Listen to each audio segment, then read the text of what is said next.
Hello नमस्कार साथियों, हिंदी की सफलता सीरीज में आपका स्वागत है। जैसा कि आपको पता है कि हिंदी की सफलता सीरीज के अंतर्गत हम लोग एसएससी जीडी के प्रीवियस ईयर प्रश्नों को देख रहे हैं। तो चलिए आज की क्लास का पहला प्रश्न है, निम्नलिखित विकल्पों में से किस एक वाक्य में विशेषण का उचित प्रयोग किया गया है। तो सबसे पहले तो आपको पता होना चाहिए कि विशेषण किसे कहते हैं। तो देखिए विशेषण किसे कहते हैं, जो संज्ञा या सर्वनाम की विशेषता बताते हैं उसे हम क्या विशेषण कहते हैं। ठीक है, तो पहला ऑप्शन है रोज स्कूल जाओ, दूसरा ऑप्शन है पानी से नहाओ, तीसरा ऑप्शन है खाना खाओ, चौथा ऑप्शन है मीठा फल खाओ। तो देखिए ऑप्शन नंबर पहले में तो कहीं पर भी विशेषण का जिक्र नहीं किया गया है, ना ही दूसरे ऑप्शन में किया गया है, ना ही तीसरे ऑप्शन में किया गया है। देखिए अब चौथे ऑप्शन में कहाँ किया गया है, तो देखिए फल क्या हुआ, संज्ञा हुई। और देखिए कैसा फल है, मीठा फल है। तो देखिए फल की विशेषता कौन बता रहा है, मीठा। तो मीठा क्या हुआ, विशेषण हुआ। तो ऑप्शन नंबर 4 आपका क्या हो जाएगा, राइट आंसर हो जाएगा। ठीक है, यहां तक। दूसरा प्रश्न आपसे पूछा गया था, भिखारी को देखकर उसे उस पर खालिस्तान आ गई। उपयुक्त वाक्य में रिक्त स्थान पर निम्न में से किस शब्द का प्रयोग सर्वाधिक उपयुक्त होगा। तो आपको बताना है चार ऑप्शन में से कौन सा रिक्त स्थान पर आएगा। देखिए सबसे पहले हम पहले वाले ऑप्शन को वहां पर रखते हैं, भिखारी को देखकर उसे उस पर माया आ गई, नहीं हो सकता है। दूसरा ऑप्शन रख के देखते हैं, भिखारी को देखकर उसे उस पर दया आ गई। हाँ, दया अपन कभी किसी भिखारी को देखते हो तो क्या आती है, हमें उस पर क्या आ जाती है, दया आ जाती है। ठीक है, तो यहां पर दया आंसर हो सकता है। अब तीसरा देखते हैं हम, भिखारी को देखकर उसे उस पर अनुकंपा आ गई, नहीं होता है। भिखारी को देखकर उसे उस पर कृपा आ गई, कृपा थोड़ी आती है, दया आती है। ठीक है, अपन देखकर किसी को भी भिखारी को देखकर हमें क्या आती है, उस पर दया आती है। तो दूसरा ऑप्शन आपका क्या हो जाएगा, राइट आंसर हो जाएगा। ठीक है, तीसरा प्रश्न आपसे पूछा गया था, अशुद्ध बर्तनी वाला वाक्य पहचानिए।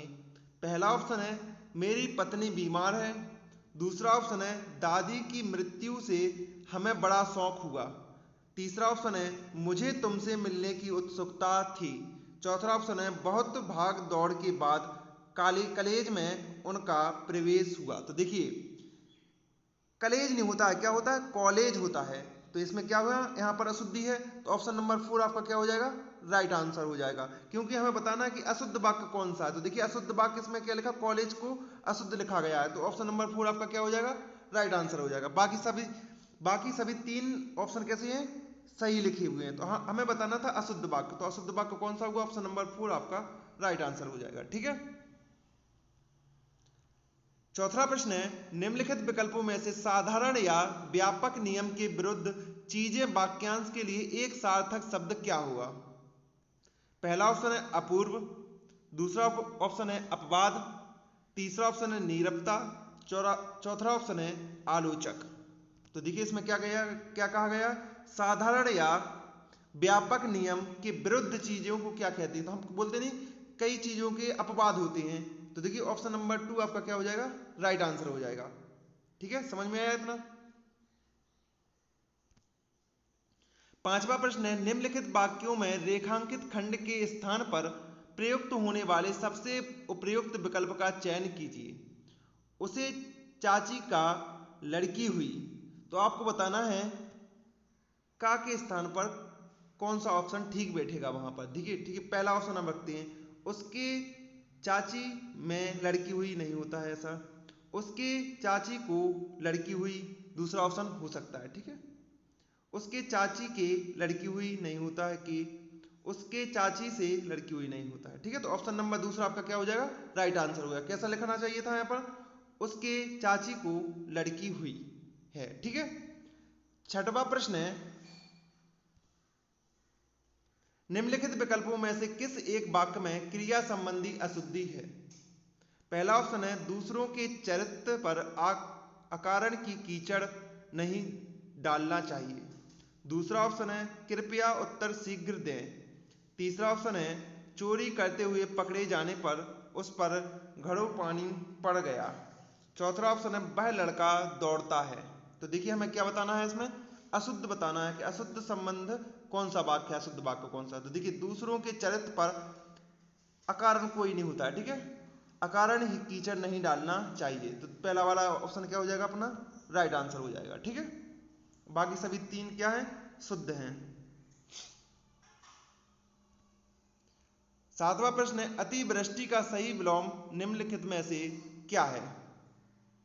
तो देखिए अतिवृष्टि यानी अत्यधिक वर्षा होना, अनावृष्टि यानी बहुत कम वर्षा होना। तो ऑप्शन नंबर 4 आपका क्या हो जाएगा, राइट आंसर हो जाएगा। ठीक है, ये तीनों क्या है, गलत है इसकी।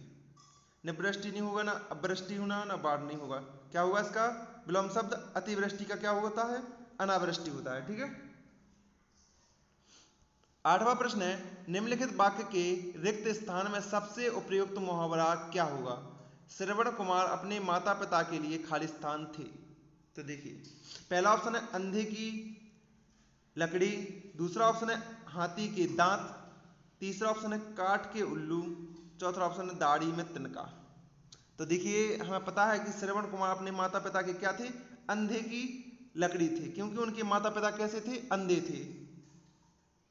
तो ऑप्शन नंबर 1 आपका क्या हो जाएगा, राइट आंसर हो जाएगा।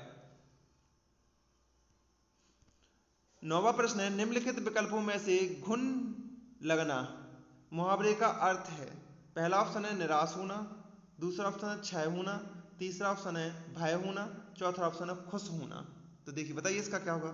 हम बोलते नहीं कि हमारा गेहूं घुन गया, तो कैसा हो जाता है, हमारा गेहूं घुन गया तो क्या हो गया, नष्ट हो गया यानी क्षय हो गया। तो ऑप्शन नंबर 2 आपका क्या हो जाएगा, राइट आंसर हो जाएगा। ठीक है, घुन नहीं जाता अपना गेहूं वगैरह, कोई भी चीज घुन जाती है तो उसको क्या बोलते हैं, क्षय होना बोलते हैं। ठीक है।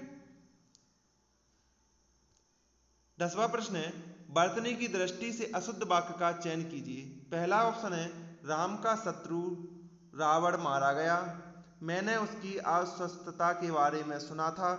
तीसरा ऑप्शन है वह अपनी उम्र के 30वें वर्ष तक अविवाहित था। चौथा ऑप्शन है मैं आपसे छुट्टी के लिए प्रार्थना करता हूँ। तो देखिए इसमें पहला वाला ऑप्शन आपका क्या हो जाएगा, राइट आंसर हो जाएगा, क्योंकि यह गलत है, शत्रु ऐसा नहीं लिखा जाता। ठीक है।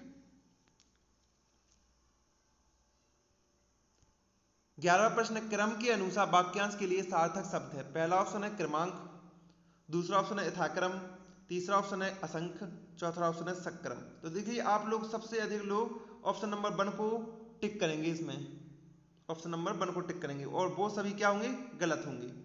इसमें इसका सही आंसर क्रम के अनुसार अर्थात यथाक्रम।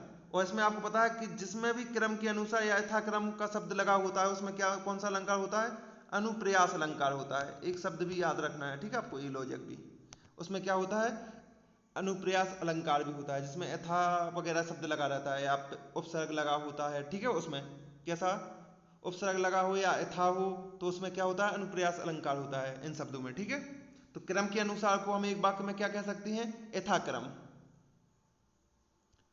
12वां प्रश्न है सृष्टि के निर्माता ब्रह्मा हैं तो विनाशक खाली स्थान, शिव के पर्याय से उक्त वाक्य में रिक्त स्थान की पूर्ति कीजिए। तो आपको बताना है शिव जी का पर्यायवाची शब्द कौन सा है और कौन सा उस खाली स्थान में आएगा। देखिए पहला ऑप्शन है त्रिलोचन, दूसरा ऑप्शन है मार्तंड, तीसरा ऑप्शन लोकेश, चौथा ऑप्शन विभु। तो आपको बताया शिव का पर्यायवाची शब्द क्या होता है, त्रिलोचन होता है। कैसा, त्रिलोचन होता है। ठीक है, शिव का पर्यायवाची शब्द, तो यहां पर क्या आना चाहिए था, त्रिलोचन आना चाहिए था। सृष्टि के निर्माता ब्रह्मा है तो विनाशक त्रिलोचन है। ठीक है। 13वां प्रश्न कुत्ता रेंगता है, इस वाक्य में रेखांकित शब्द के स्थान पर उपयुक्त शब्द क्या होगा। तो किसके स्थान पर बताना, आपको रेंगता के स्थान पर बताना है। ठीक है, कुत्ता रेंगता थोड़ी है, क्या है होता है, कुत्ता भौंकता है। आपको डायरेक्ट आंसर 4 लगाना है, टिक करना है। ठीक है, ऑप्शन नंबर 4 आपका क्या हो जाएगा, राइट आंसर हो जाएगा। ममियाता कौन है बताइए, आपको कमेंट करके बताना ममियाता कौन है और चाहता कौन है। इन दोनों के आंसर आपको क्या बताना है, कमेंट में बताना है। ठीक है। 14वां प्रश्न है बसंत ऋतु में वृक्षों में नव पल्लव आते हैं, वाक्य में पल्लव शब्द का अर्थ है। तो आपको पता है कि वृक्षों में नव पत्ते आते हैं, कभी भी बसंत ऋतु में क्या आते हैं, पत्ते। आप वैसे भी इसका आंसर अपने लॉजिक से भी लगा सकते हो। तो पल्लव का शब्द के स्थान पर क्या आना चाहिए था, पत्ता आना चाहिए था। ठीक है, पल्लव भी पत्ता का पर्यायवाची शब्द होता है, लेकिन इसमें सही शब्द बैठेगा पत्ता। बसंत ऋतु में वृक्षों में 9 पत्ता आते हैं। ठीक है, 9 पत्ते आते हैं। क्लियर है यहां तक सभी को। आज का लास्ट प्रश्न है साहित्य से संबंधित वाक्यांश के लिए एक शब्द होगा। पहला ऑप्शन है साहित्यिक, दूसरा ऑप्शन है सरोकार, तीसरा ऑप्शन है सामाजिक, चौथा ऑप्शन है दर्पण। तो देखिए साहित्य से संबंधित को हम एक शब्द में कह सकते हैं क्या, साहित्यिक कह सकते हैं। ऑप्शन नंबर 1 आपका राइट आंसर हो जाएगा। तो आज की क्लास कैसी लगी आप सभी को? बढ़िया, शानदार। यदि आज की क्लास आपको थोड़ी सी भी पसंद आई हो तो चैनल को सब्सक्राइब कर वीडियो को लाइक शेयर जरूर कीजिए। मिलते हैं कल की क्लास में। जय हिंद, जय भारत।